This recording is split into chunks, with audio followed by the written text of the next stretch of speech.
Yeah.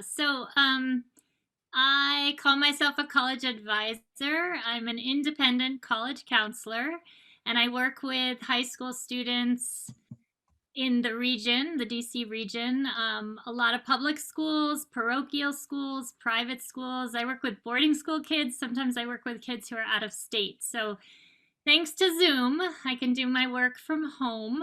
Um, but I work with students as well as families, and I think that's important to consider. My goal is to spend a lot of time with the students to try to help them through the process.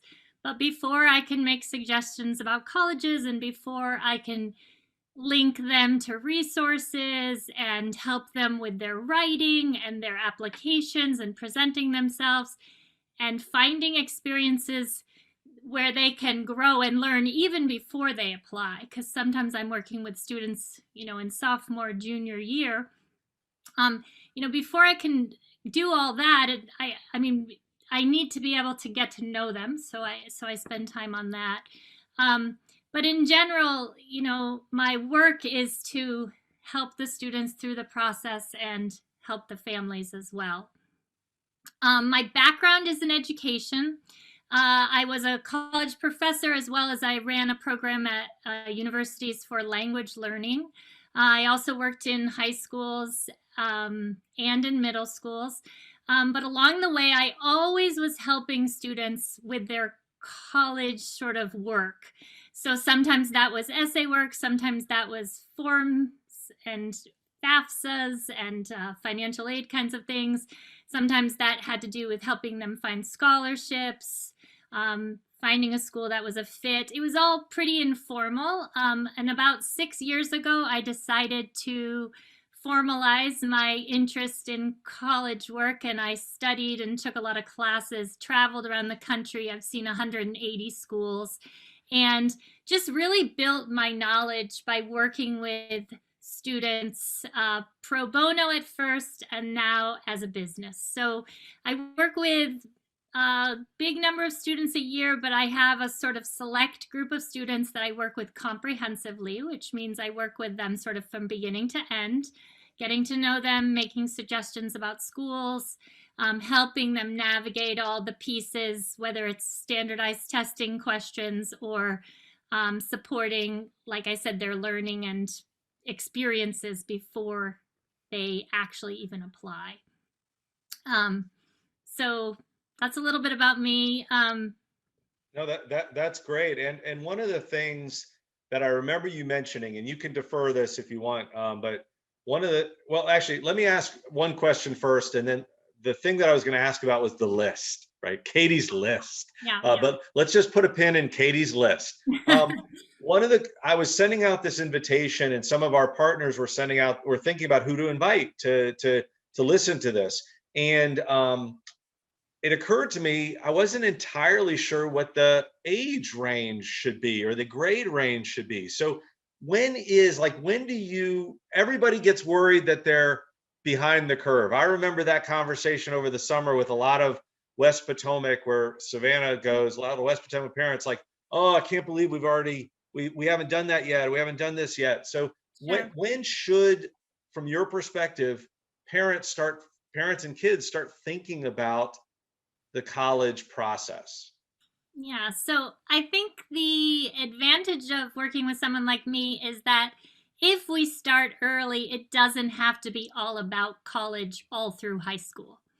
But it is important to know some things. So sometimes it's good to start thinking about those things as early as freshman and sophomore year. Things like, what kinds of classes should I be taking? How much rigor should I add to my schedule? What kinds of extracurriculars can I be doing to have opportunities to develop leadership skills down the road? And so if you start late, meaning the summer before senior year, you haven't had the chance to really think about those things as intentionally. So sometimes I talk to students and families in their freshman year, usually just a one-time conversation about where they are, what they enjoy, maybe what their goals are, but mostly just about what it means to be a ninth grader. Right. And then maybe we look ahead. what are you going to do in the summer? What are you thinking about next year? How are your classes going? Where can you step it up? Where can you challenge yourself? What kinds of things are you doing that you'd like to add to, shall we say? Um, so if I talk to a family at that time, it's meant to be just planting seeds and helping them see the road ahead. It's not meant to become all about college when you're only in ninth grade. In 10th grade, I would say the conversation is similar. The stakes get a little higher every year. What kinds of classes are you taking? That becomes more important. Did you think you could just drop Spanish? Well, there are implications if you don't continue with your foreign language throughout high school. Are you doing all the things you can do within your capacity, shall we say, to kind of shine when you get closer to college? So a lot of students that I work with a little bit more comprehensively are going to come to me before junior year, in the fall of junior year, perhaps even the winter of junior year. And then we're going to start to really look at what's going on in their junior year, what their plans are for senior year, and of course, what they're thinking about with college. So that's when we really kind of begin the process in earnest, and we talk about lists and schools they might be interested in, and I help them start to begin the process of doing research. It's definitely a partnership, an opportunity for them to, get to know schools, and for me to offer another voice. Right? This is a unfolding process. I always say students who come to me, early on will not be the same people. And sometimes the growth is, exponential in terms of how much they change and mature. So sometimes you may have a student who is, heading into their junior year, and you think, how could this person ever be ready for college? It doesn't feel like they're mature enough. And by the time we go through the process and they develop and they grow through all of the other things in their life, they actually get to senior year spring term and they seem to be ready to go out the door and spread their wings and go on to the next step. So for me, working with those changes is important, and trying to help them see the potential for what's to come without necessarily locking down what they want. My philosophy is based a lot on this idea of fit, and I think that students need to have the room to be open-minded about what they need or want. And oftentimes they're coming in without a lot of knowledge, and the idea is to build their knowledge so that they get to the place where they're making their own decisions in their senior year about what's the best place for me. It may not be the first place I thought of. It may be something very different because I've taken the time to walk through the process. So It's really interesting, Katy. And I mean, I can imagine you have a interesting diversity of parents and students in terms of kids who are highly, highly motivated, maybe even kids that are highly independent. And then you have kids where the parents are highly motivated. I got to imagine that anybody who reached out to you, the parents are probably pretty motivated. yeah. But you probably also do have situations where the parents are super motivated and they're looking at their kid and they're like, come on, we got to get with this. Mhm. How do you handle, before we dive into some of the myths, how do you handle that kind of tension? I think communication is really important. I think trying to open the lines of communication within the family, to manage expectations, to sort of help people see, how the college process has changed from the parents' side, and to help students start to own slowly the process as they mature. So, I mean, I work with all kinds of students, some highly motivated, some less motivated, some who really need incremental pushing and organization, others who just need encouragement and support. But at the end of the day, it's the students who need to, put forth the effort and present themselves. And I think that the process actually can be, a good learning opportunity, as well as a measure for what they need, right? I would not send a kid off to a giant public institution if they didn't have the independence to be there.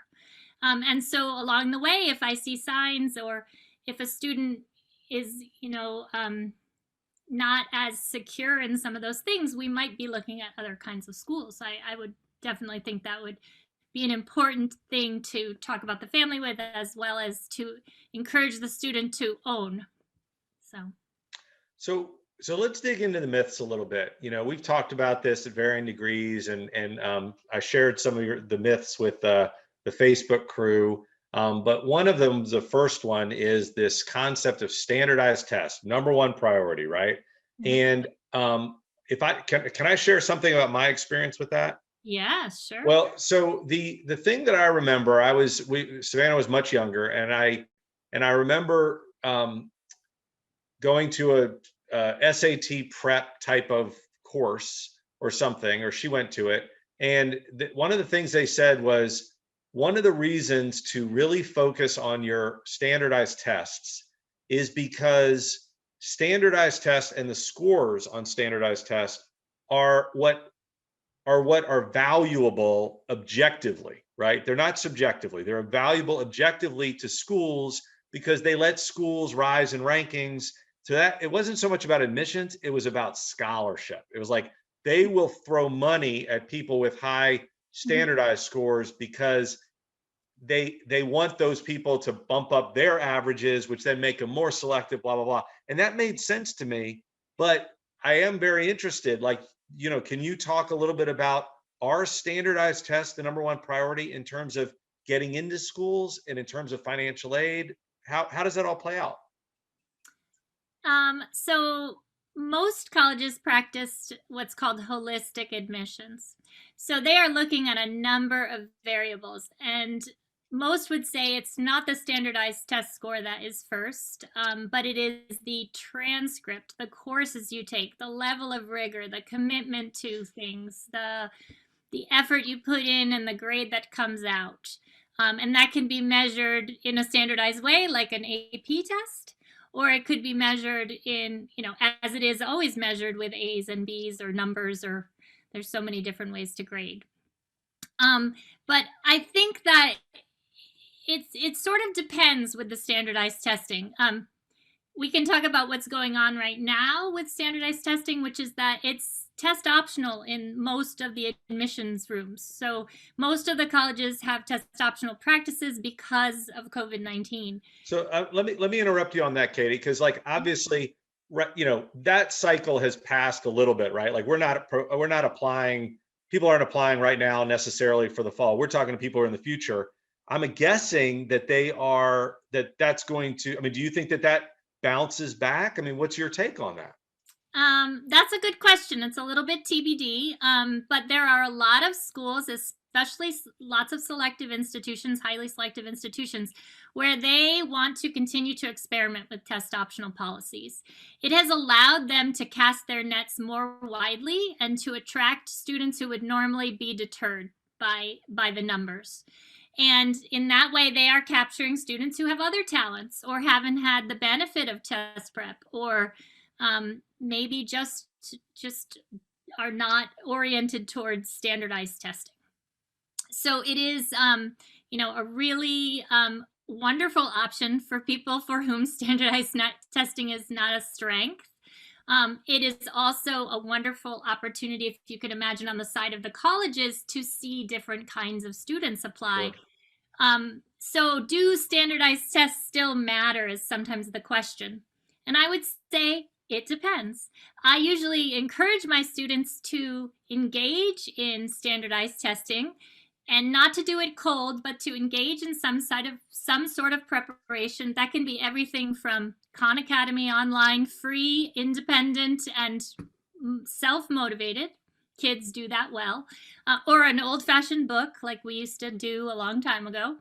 Or it means some version of a course, a tutor, something along those lines, so that they can try that and see if they want to use that as part of their application. Because if you do happen to be someone who's good at standardized testing, or if you can learn to do better on your, that could be something that does Right. support your application. So that's why I usually encourage people to engage in it, but not that it's the be all end all. I really think the first thing that people should realize is the courses you take and how you do in them.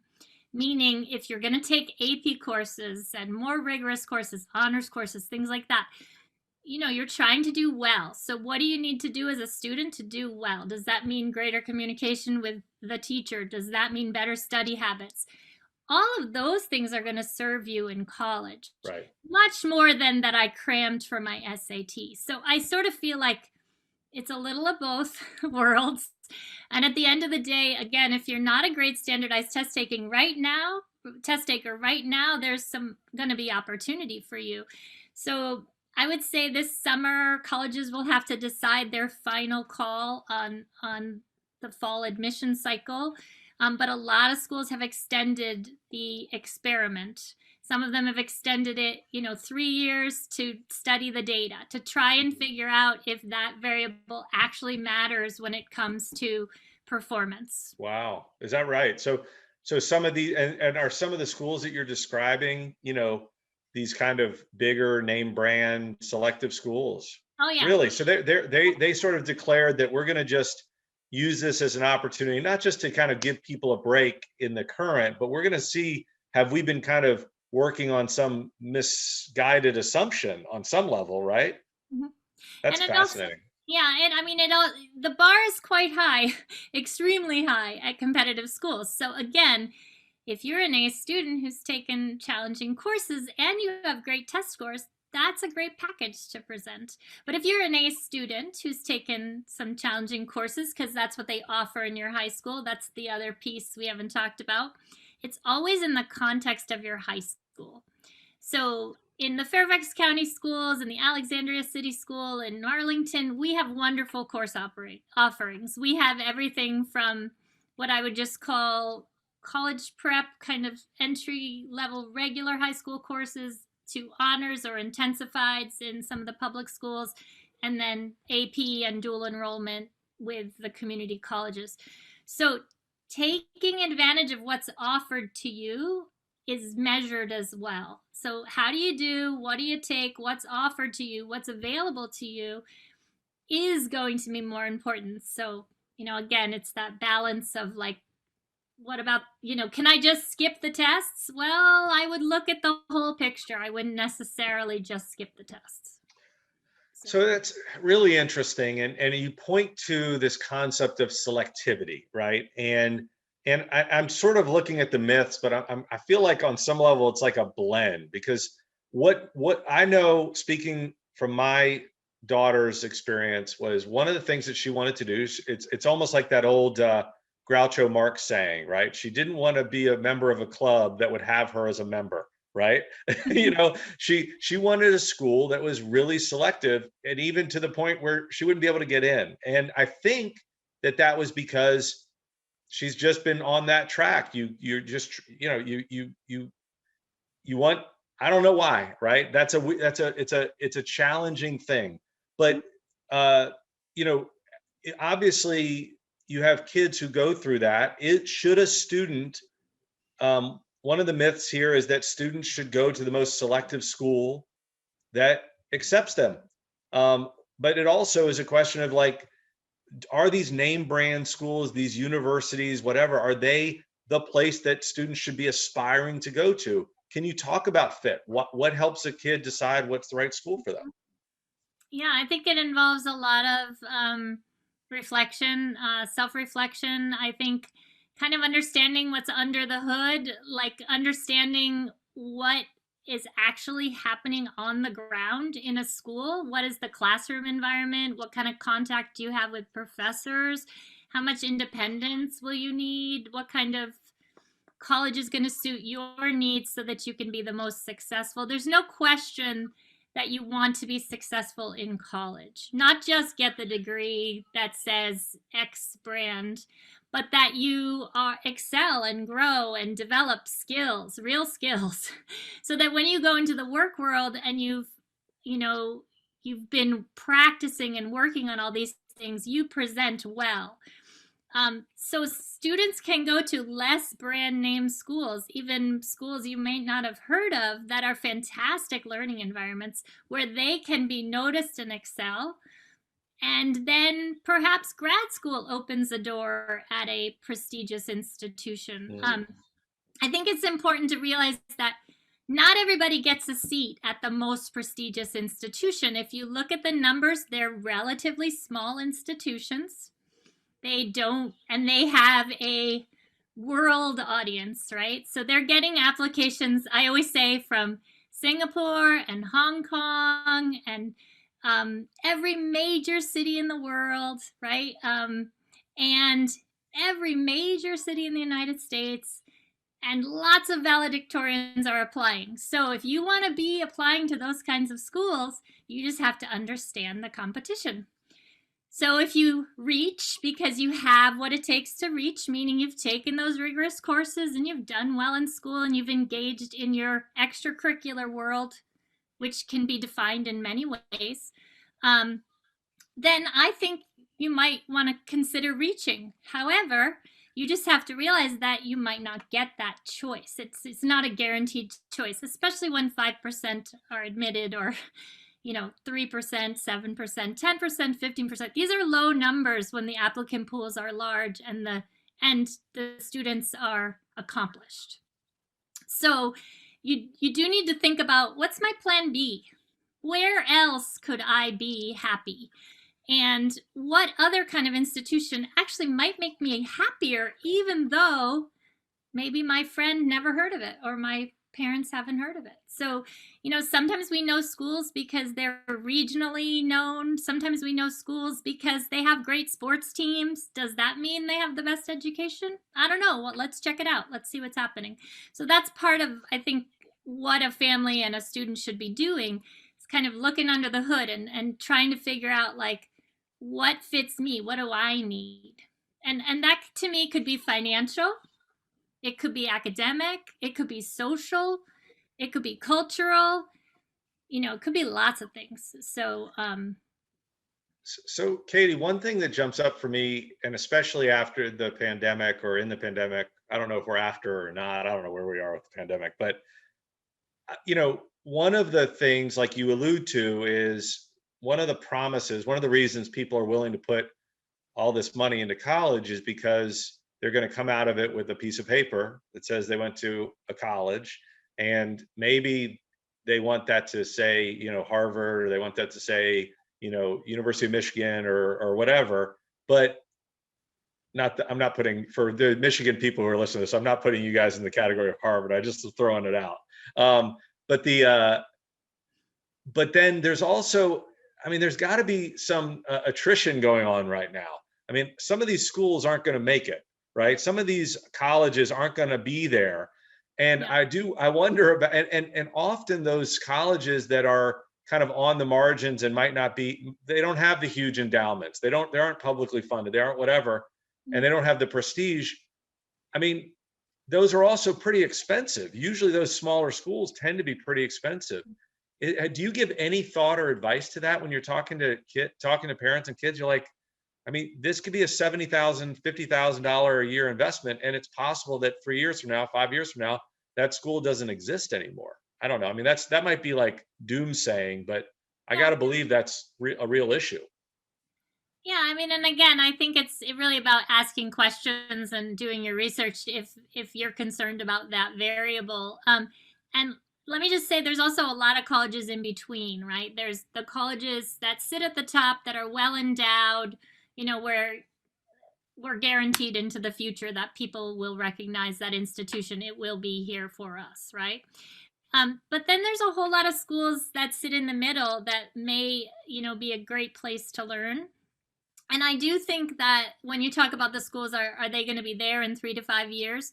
That is a sad reality, that some of the smaller institutions in particular in our country, in more maybe out of the way rural places sometimes, but not always, have been closing their doors. And that's a conversation that a lot of people, there's a lot of work out there, research available to kind of look at those schools and numbers to make sure that you feel like it's going to be a good place for your student to go and connect to alums and to have a positive outcome.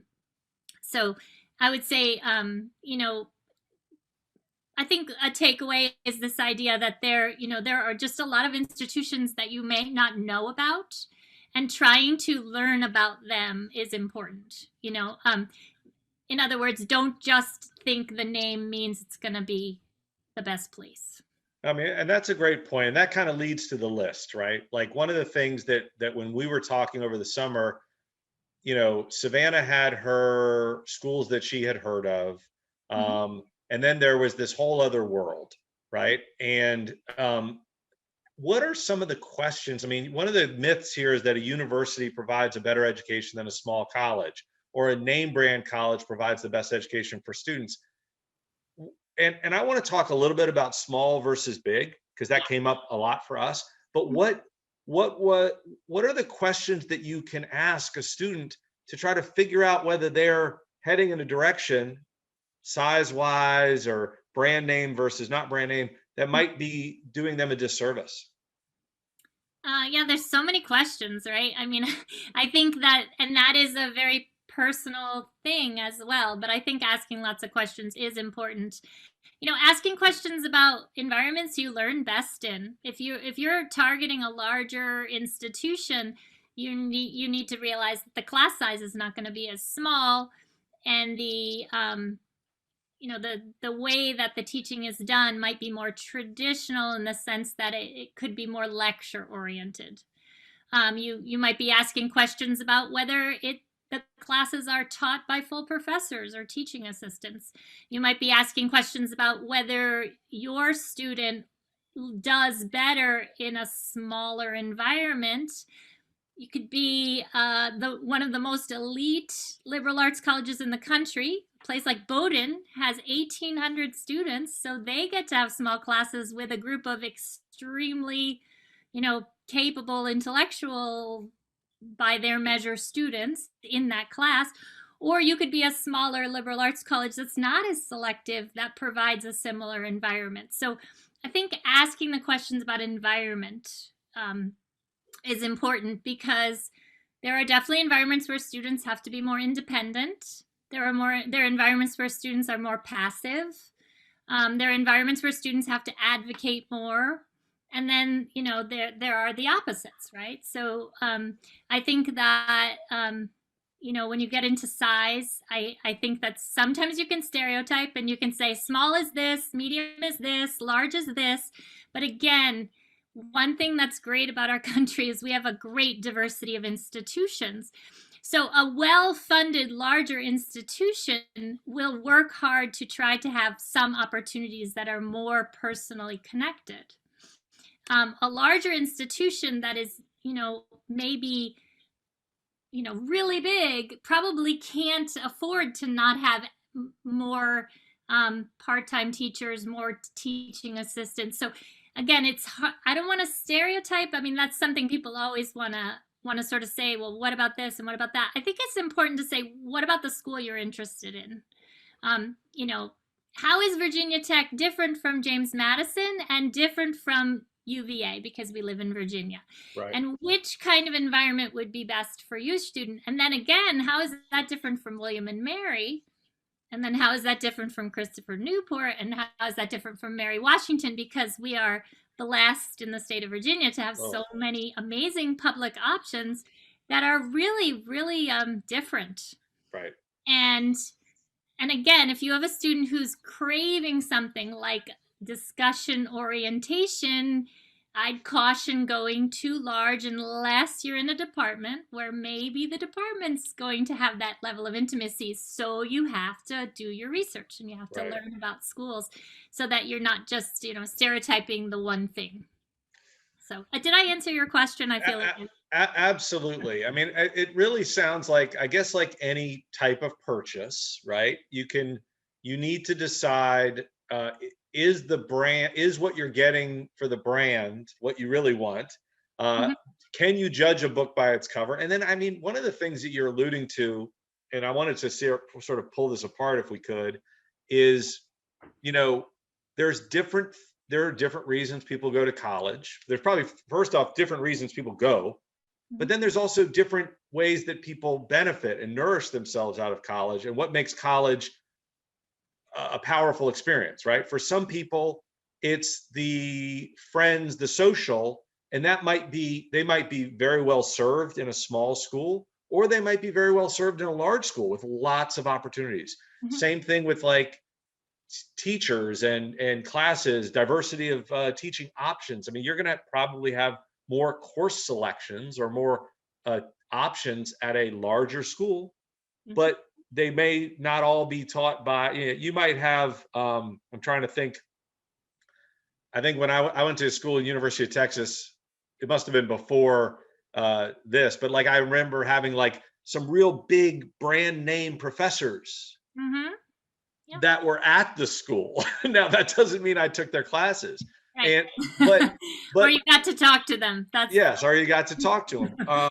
But Yeah. then again, what's funny about that, right, is that that prestige also does attract other professors. Professors that I took were amazing professors because they wanted to be associated with the, University of Texas or University of Virginia or whatever. Right. But one of the things that somebody said, we went to a tour of UVA a couple years ago, and we had already gone to tours of smaller schools. And, the smaller schools, and maybe it was a disservice to them because we were going during a downtime. You're going to do a tour when you're on spring break and everybody's leaving or whatever. Yeah, it's quiet.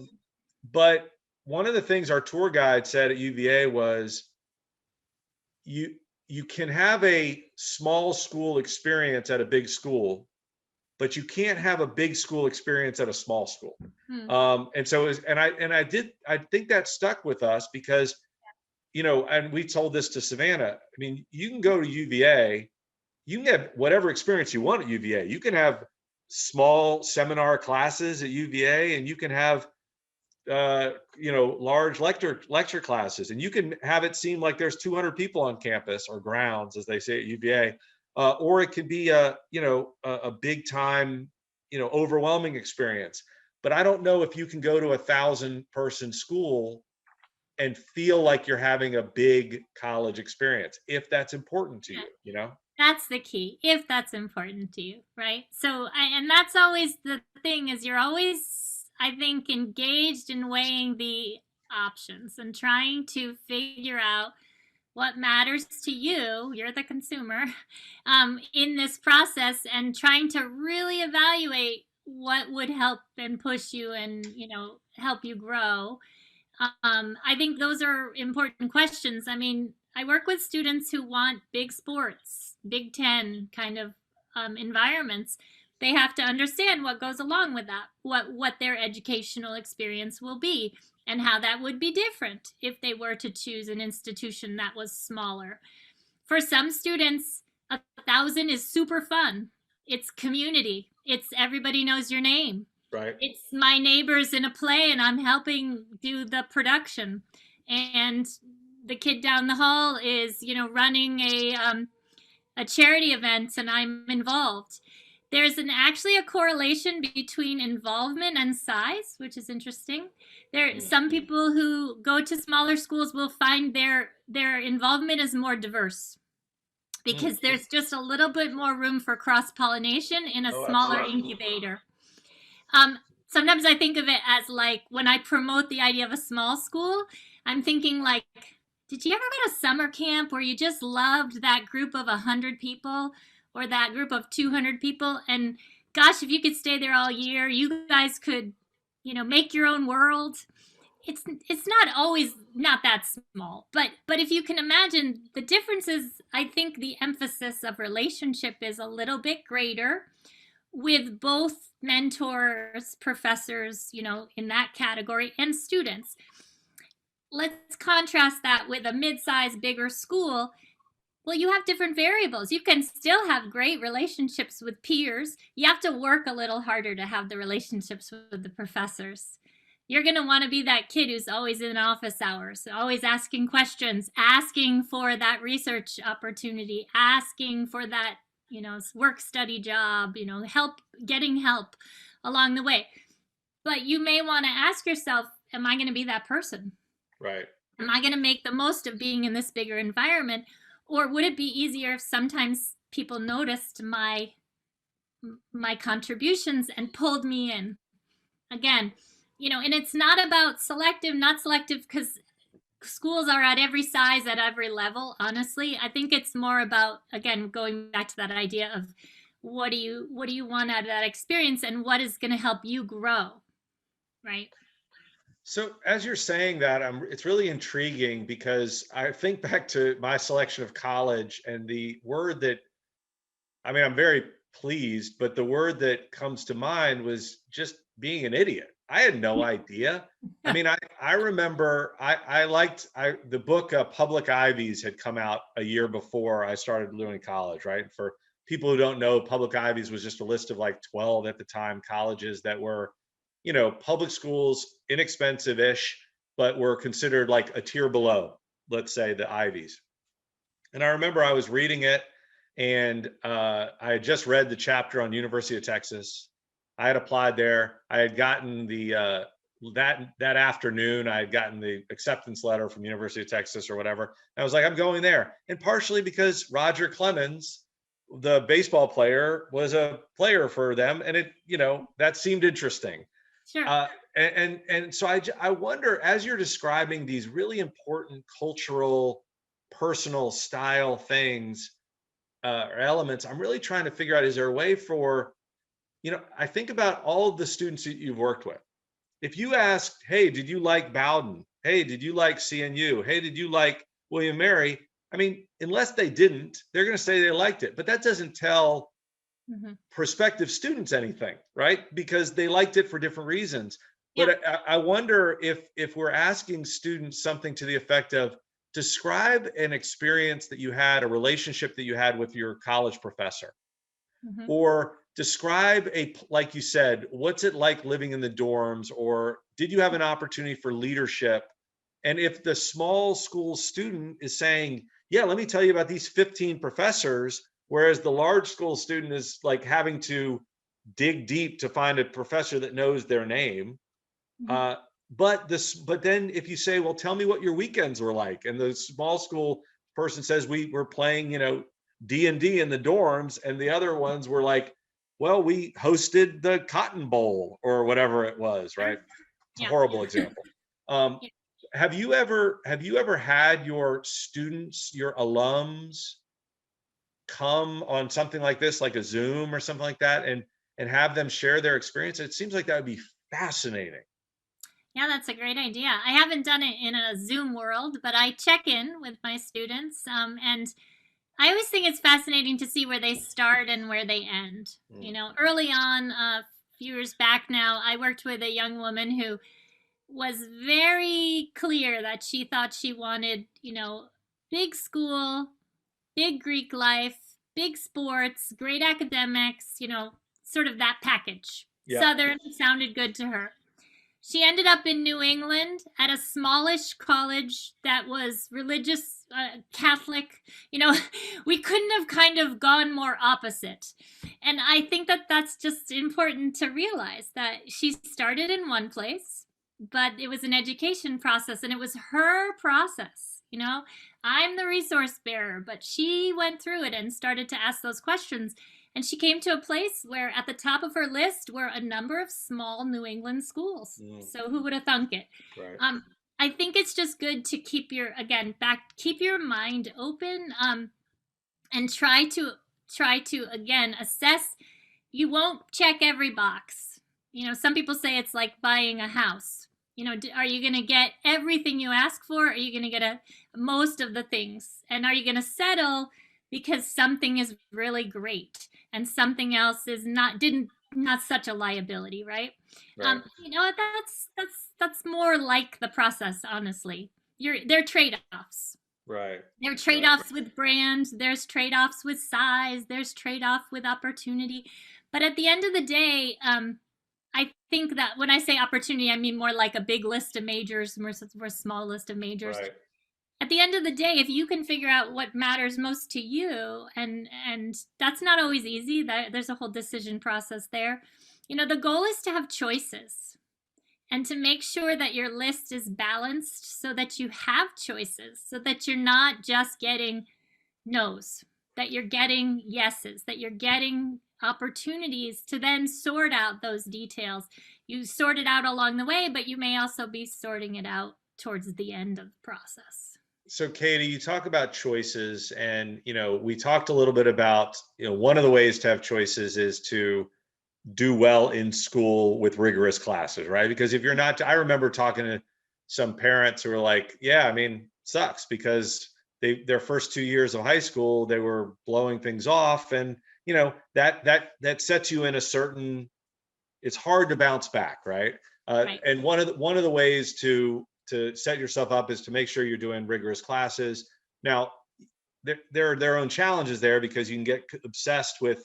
I remember that was an experience of my daughter. She's like obsessed about getting these grades and these classes and what it's going to look like. And I'm like, you don't even know what you want to do. You don't even know where you want to go. But to her credit, she certainly had choices at the end of 4 years, right?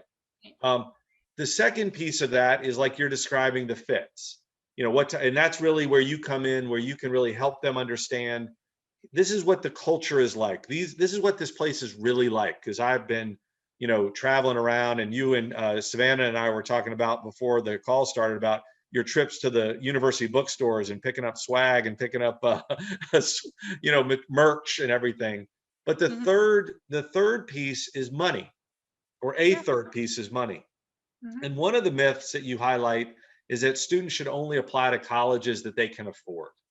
And Mm-hmm. as you're describing all these amazing small schools and this whatever, and let's just say for the sake of argument that the student would really want that experience, what do you do with a student or a parent who says that's $70,000 a year? Um, that would have to be a really great professor to warrant spending $70,000 a year. So, but from your perspective, how should parents and students look at the sticker price of colleges? Mm-hmm. So merit aid is the way that some families can access the higher cost tuition, because it's a discount. It's a discount that is given to a family because to incentivize them to attend the institution. So obviously, students who present more strongly, and that could be lots of ways, whether it's artistically or athletically or in community ways or academically, of course. They may have opportunities to get merit aid at institutions where the sticker price is 60, 70, hate to say it, low 80s for NYU right now. So again, it's about doing the homework of who has the merit aid, how do I access it. A large majority of institutions automatically assess students when they do the review for merit aid. Occasionally there'll be a extra kind of application that comes within the application process, but most students, when they apply to a school that is giving merit aid, they're in the running. So again, it's about that, creating that list that is balanced and that has some of these financial elements as well. Need-based aid is a whole nother category. You do have to qualify for it. So for families who don't qualify for need-based aid, they are going to want to take a look at these merit aid kind of opportunities. Sometimes there are greater merit opportunities at institutions that have to work a little harder, not because they're not good, but because they are maybe not in Boston or not as well known geographically, let's say. So sometimes you find opportunity by looking in a more distributed way geographically.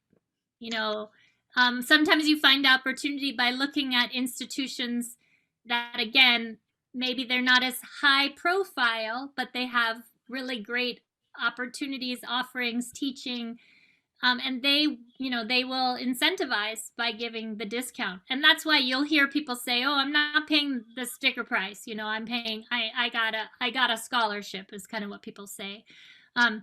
So just FYI, the really, really selective schools, they don't give merit aid. They're 100% need-based aid. So knowing like which schools and who's offering it can help you create, again, the balance in your list that's not just that academic profile kind of balance or that those variables, but also is the financial balance, so that you feel like not only do you have choices, but you could afford those choices. So, Katy, I'm trying to get to the bottom of this particular question. Why would a college? I mean, I understand that if I guess the question is, why would a college provide merit-based aid? One of the myths that you'd say is only students with high test scores and GPAs receive merit awards. And that was kind of like what I was alluding to at the beginning, which is you got a kid who looks good on paper and is going to make us, and tell me if this cycle is right. I'm envisioning that the more selective the schools are, as a school gets more selective, they attract more applicants because a lot of people apply based on if it's selective, right? So then if your selectivities or the quality on paper of your students is up, then you're going to attract more top students, and that cycle continues. So that makes sense why you would be trying to achieve or trying to attract students with high test scores or GPAs. But why would a college care about attracting a student, giving merit aid to a student who is a good, a good dancer, a good artist, a good comedian, whatever? Why?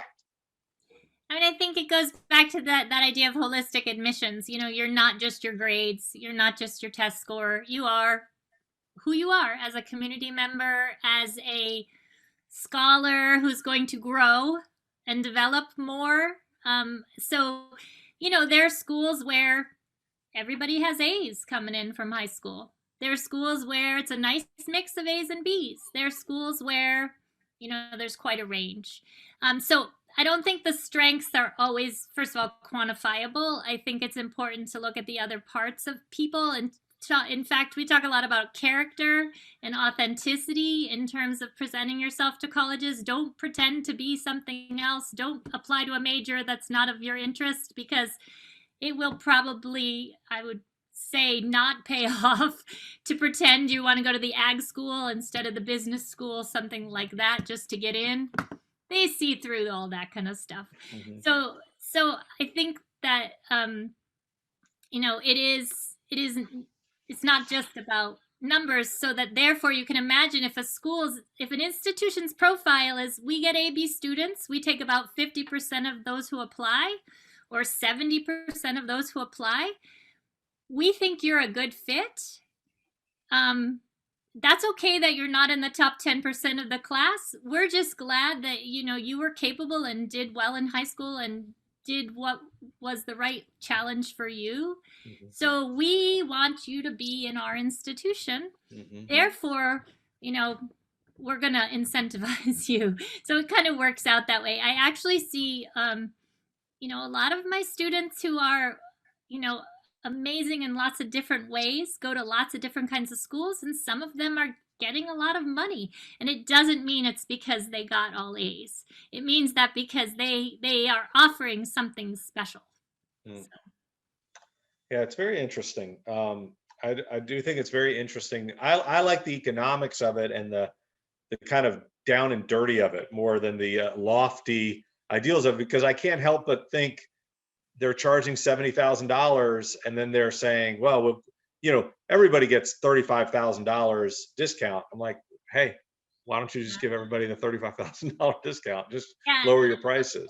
So I'm definitely not a financial aid specialist, nor am I an enrollment management specialist. I consider my strengths to be more in the educational advising world, but those are conversations happening all the time. How about the strategy of just discounting tuition straight up? there's prestige in numbers. Yes, absolutely. That sounds kind of fancy that you charge $65,000 a year. Um, I'm not even sure, that I think the psychology of it plays a role. I'm not even sure I 100% understand exactly why they come to this place where they've been using their institutional dollars, their endowment dollars, to support students through grants, scholarships, not to be paid back, different than loans. Um, you know, and but for some kids, for some families, that is the right balance of, you know, school offering and cost. Hmm. I think one thing that families are often asking is, so I can go to my in-state school for X amount of dollars, or I could look at these private institutions and public institutions where I would be paying out-of-state tuition. How do I reconcile all of that? Right. And I think that's where it's important to realize, okay, well, are you really going to pay full price? And can you do the research to figure that out? And is that a school where your student might be competitive for a scholarship, for merit aid? So, yeah, I mean, there's a lot to unravel. It's not as straightforward as it could be, for sure. Just, one reason why people often will come to me for this kind of advice, because I can help them understand it and point them in the right direction, help them select schools where these opportunities financially might exist for their student, their profile. So again, it's personal. So one of the things that I am interested in is, one of the myths that you have is, students with learning differences will not be successful at traditional colleges. And then the next one is, my very independent child doesn't really need any help with the college process. And I don't know if those are connected, but I'm just thinking, like, do you, when you're looking at kids with student learning difference or learning differences, uh, I can understand that. Yeah, they're maybe, depending on how the learning difference manifests itself, maybe they're used to being in small classes with lots and lots of support, and that's the only way they've been able to have success. What have you seen with regards to that, and how would you advise a parent of a student with learning differences?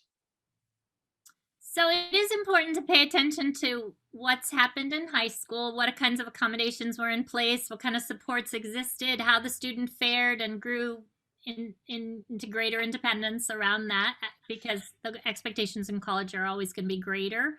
I think when I think about the myth around, my student with learning differences wouldn't do well in a traditional college, I think the important thing is to remember that some of the accommodations are extended in college as well.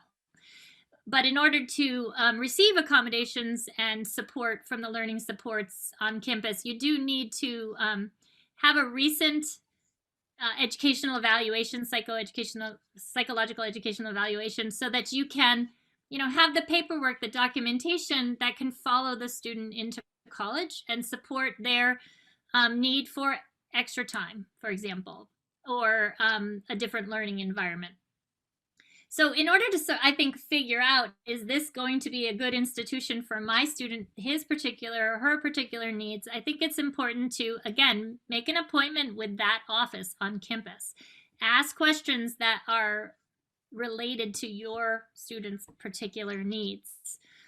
But realize that there are lots and lots of successful students in college, at traditional colleges, who have learning differences and who have adapted and developed strategies for being successful.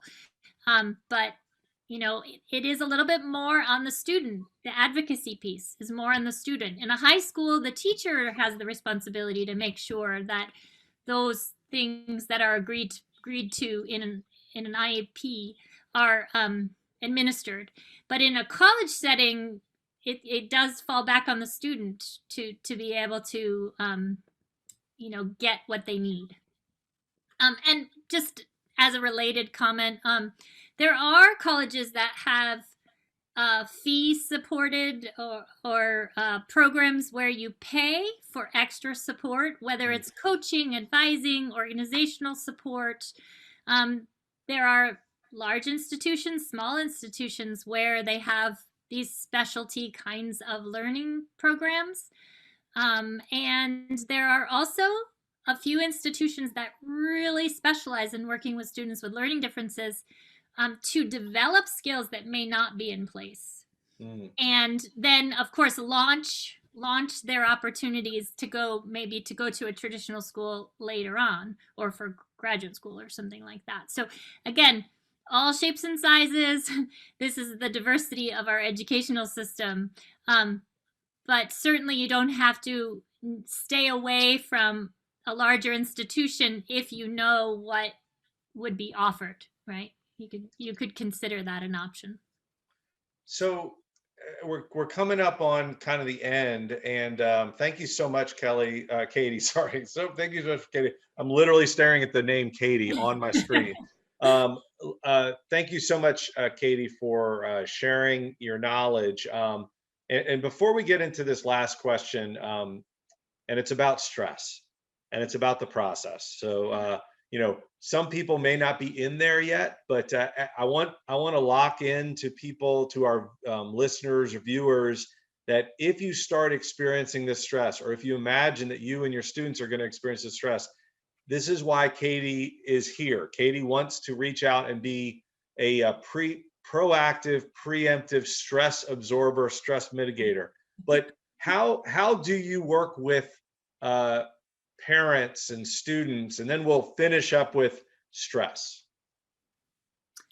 Yeah, so I think that the process, when broken down over time, is certainly less stressful. There's no question that if I were a senior facing the prospect of filling out applications to 10 colleges in October, and I hadn't done any homework or any research or visited any schools or studied for my SAT or any of the many, many things that happens along the way, that would be tremendously stressful. And that would be, so my advice to anyone, whether you work with a counselor or not, is to start early so that you can start to get some of this stuff out of the way. Knowledge is power, right? So if you can go see schools in your junior year, if you can make time in the summer or on vacations, even sophomore year, take a long weekend. If you're driving to see family, it's a little different during COVID-19 times, I know, but to try to think about ways that you can start to educate yourself along the way, start to really think about what's going on. The real work, I think, of applications should begin in earnest in the summer. Sometimes people start a little sooner, but getting that personal statement, that's the main essay, out of the way in the summer, getting a plan in place about the list, what kinds of schools you're going to apply to, strategizing about that. Should some of them be schools that are early action, meaning you apply early in the fall, November usually, sometimes December, sometimes October. Getting a general sense of what's to come so that you can break it down and have it be step by step doable, and thinking about that as it relates to your senior year. If you're busy with sports and activities and school, where is this going to fit in your life? And this is where I usually recommend that families consider this idea of picking a time. On Sunday night, we talk about college. On Sunday night, you work on your applications. Right. I think one thing students can know, and sometimes make mistakes about, is the idea that I can just write my essay and submit it tomorrow. Or, applications due on the 31st. I'm going to do that on the 30th. That's not the way the college application process should go. It should be something that you do over time, that you improve with drafting for writing and double checking on your application to make sure that you're putting your best foot forward. So anything super last minute, I think students often think, that's the way I hand in all of my homework assignments and my essays, so why can't I approach it that way? I think that will prove to be a liability. I think you need to take it seriously and do it over time. I think all of that makes people feel more comfortable, less stressed Absolutely. out. Yeah. Um, and it's, it does take some planning. And so, Katy, if people want to connect with you, h- sort of how would they connect with you? And sort of, I don't know if this would be valuable or not, but do you want to talk just about sort of the layers or the tiers that you help people with, or just have people contact you? Um, they can go to my website, baytoshcollegeadvising.com, and there is a form that they can fill out, and I can reach out to them and we can have a consultation. I do a free consultation where I talk about the specifics of my packages, as well as the kinds of things I do with students to support them, and then they can make an informed decision about if they'd like to move forward. And as I mentioned, I had a couple as we pushed this out. I had a couple of people, reach out to me and on Facebook and say, oh, Katy was great, and some people I didn't even know had kids in that age. So I think it would be really valuable, if you reach out to Katy, take a look at the testimonials on her site, and also it might be valuable. I mean, Katy, I think the idea of doing a kind of a Zoom alumni panel where they're taught where some of your kids are talking about their Yeah, experience with the process, or just different, like, what is a school, because this is the time when they're aware of it. They're like, they just got through that process where they were focused, and then mhm, they're like, that the thing I was focused on didn't mean anything. It wasn't important to me at all, and now this yeah, is what's most important, so yeah. And I it'd be very interesting too to see, freshmen, sophomores, juniors, and seniors, and then even beyond, and see what their different perspectives are. Yeah, and I think the perspectives really do change, just as the majors change sometimes, right? Right. So, I think that's a great idea. I think that students learn a lot from other students, and so I often will hear someone say, "Oh, kind of my friend was talking about X," and I wouldn't say it's always the best information coming from just your fellow high school student. But I do think talking to students who are in college and asking them about their real experiences is helpful, and that is part of the decision process for sure. I mean, Mhm. you can do it through student panels that are often virtual now.